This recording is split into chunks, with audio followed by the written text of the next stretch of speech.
ngibida ngeke uyaphuma yami akusho wena seyiqala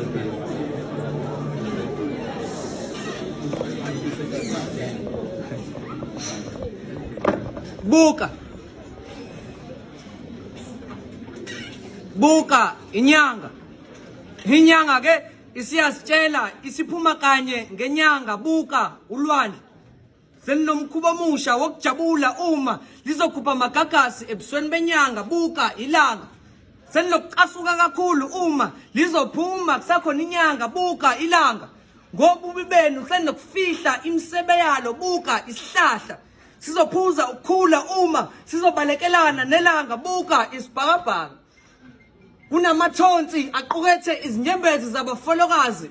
Uzamqolo omkhulu emva kwalokho kuyovela inkanyezi enhle. Ngakho ke izilwane zonke masihlangane, abantu bonke mabahlangane, angani sikhandwe ngomfanekiso wakhe. Ngakho ke sonke masithandane.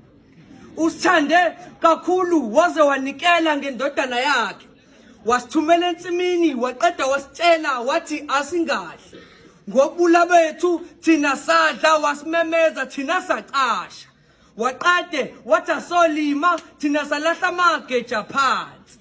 Ucabanga kwethu kwasekufaniso nesomiso esikhulu esinyonyobayo.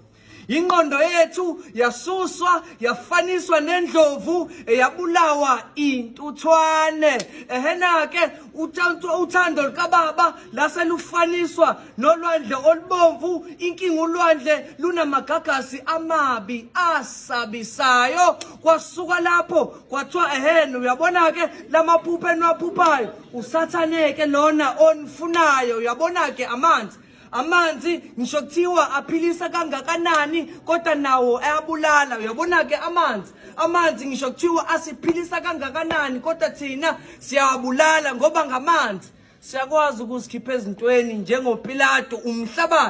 Umhlabathi ke wona ngisho kuthiwa sitshala kangakanani kuwo kodwa thina siyawubulala umhlabathi. Ngisho kuthiwa thina uphilisa kangakanani kodwa nawe uyabulala. Ngoba umhlabathi akuwona wonke onamandla okutshala. YiJerusalema umuzi okhanyayo wehlela ngezansi wanqaba ukwamukela izingane eniyikhiphayo.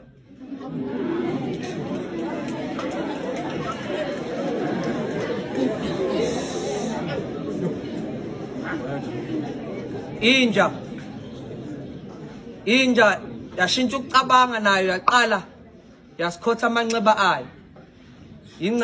Ingwe yafunda ukwenza, nayo yaqala yadla ngamabala ayo. Ngoba inkinga nina othandweni nanihlukile namaxoxo, niyaxhuma niyahlala.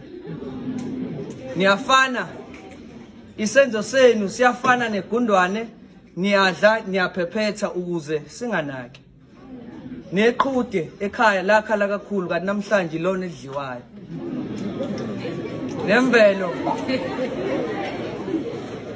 Nemvelo yasiyehlela ngezansi yaseyanqaba ukuveza ubuhle bayo. Ngoba kuyafana ukukhuluma kwenu akaze kwafana nokwenza kwenu. Igama lami Sandile Osama, ngiyabonga.